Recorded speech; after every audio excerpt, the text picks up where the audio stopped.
म्हणून सांगत होते, पण आम्ही त्या गोष्टीला विरोध केला.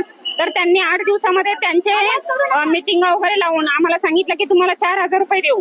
पण ती आम्हाला 4,000 रुपये देऊन ते आम्हाला लाच दाखवतायत. कारण इलेक्शनचं काम करणं हे सोपं गोष्ट नाही. जर आज आपल्याला एखाद्या मतदाराचं नाव जर त्या यादीमध्ये जर नाही आलं तर ती लोक आम्हाला एरियामध्ये काम करताना आम्हाला प्रॉब्लेम होणार येतं. लोक आमच्याशी भांडणार येतं. कारण त्या व्यक्तीचं जर यादीतून नाव गेलं तर तो पूर्ण आपल्या भारताचा नागरिक नाही असं सिद्ध होईल. पण ती कामं करताना आमच्याकडून चुका होणारच. कारण आशा वर्कर ह्या 6वी 7वी कोणी 10वी 8वी शिकलेलेच आहेत. मग ही कामं त्यांना जमणार नाही येतं. आणि आता पावसाळ्याचं वातावरण आहे, साथरोगाची सगळीकडे डेंग्यू मलेरियाची साथ पसरलेली आहे. तीच कामं आशांना भरपूर, आरोग्य विभागाचीच कामं आशांना भरपूर आहेत. तर इलेक्शनची कामं का आशांना लावतायत? जी बाकी तुमचे कर्मचारी आहेत, जे सफाई कामगार वगैरे, त्यांना तुम्ही ती कामं लावा. आशा वर्कर ही कामं करू शकत नाही. आशा वर्कर ह्या तुमच्या 4,000ला बळी पडणार नाही. कारण आशांना हेल्थ सेंटर मधूनच एवढा दबाव दिला जातो की तुम्ही आमचं काम करून मग बीएलओचं काम करायचंय. कारण आमच्या आरोग्य विभागाचीच कामं आम्हाला 4-5 वाजतात. पण त्याच्यानंतर आम्ही बीएलओची कामं कधी करणार आहे आणि आमचं घर संसार आम्ही कधी बघणार?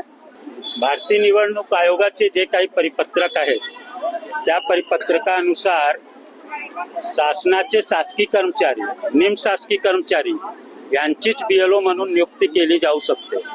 पण महानगरपालिकाच्या अधिकाऱ्यांनी नियम बाहेर जाऊन अतिआवश्यक सेवेसाठी स्वयंसेविका, आशा, ज्यांना महानगरपालिका कंत्राटी मानत नाही, शासकीय मानत नाही, निमशासकीय मानत नाही, अशा स्वयंसेविकांची बीएलओ, सहायक बीएलओ म्हणून नियुक्ती केलेली आहे. जर ती कंत्राटी नाही आहे, शासकीय नाही आहे, निमशासकीय नाही आहे तर त्याची सहायक बीएलओ म्हणून नियुक्तीच ही बेकायदेशीर आहे. अशा स्वयंसेविका हे स्वयं इच्छाने काम करणारी आरोग्य सेवेची महिला आहे आणि त्यांना आरोग्याचंच एवढा काम आहे की ते काम झाल्यानंतर ती घरोघरी जाऊन फॉर्म वाटप करणं, लोकांचे सह्या घेणं आणि परत ते फॉर्म कलेक्ट करून महानगरपालिकेकडे जमा करणं शक्य नाही आहे. आतापर्यंतची जी काही माहिती आहे राज्यभर, देशभर, आपल्याला कळतं की पश्चिम बंगालमध्ये किती नावं कट झालेत, बिहारमध्ये किती नावं कट झालेत, उत्तर प्रदेशमध्ये किती नावं कट झालेत, मध्य प्रदेशमध्ये किती नावं कट झालेत, तमिळनाडूमध्ये कितीतरी नावं कट झालेत. ह्या महिला स्थानिक पातळीवर काम करतात. उद्या जर मतदाता सूचीतून एखादी कुटुंबाच्या सदस्यांचा नाव कट झाला तर पहिली अपराधी जर कोणी असेल तर जे त्यांच्याकडे फॉर्म घेऊन गेले असतील ते.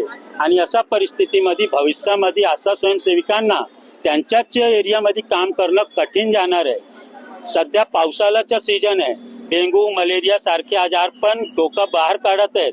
अशा परिस्थितीमध्ये ह्या ज्या अल्पशिक्षित अशा स्वयंसेविका आहेत ह्यांना असा महत्वाचे काम देण्यात येऊ नये.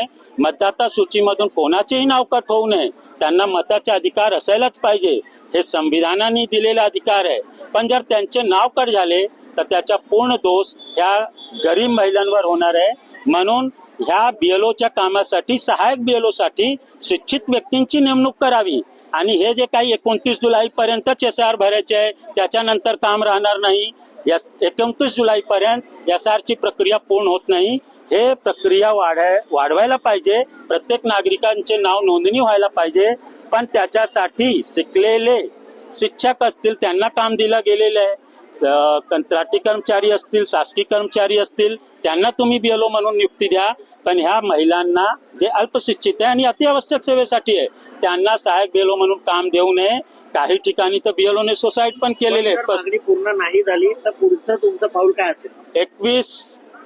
21 जुलै रोजी राज्यभरातील अंगणवाडी कर्मचारी, आशा स्वयंसेविका मिळून आझाद मैदानावर मुख्य निवडणूक अधिकारी लोका चिंगंबार ज्यांचे नाव आहे त्यांच्या कार्यालयावर आम्ही मोर्चा काढणार आहोत.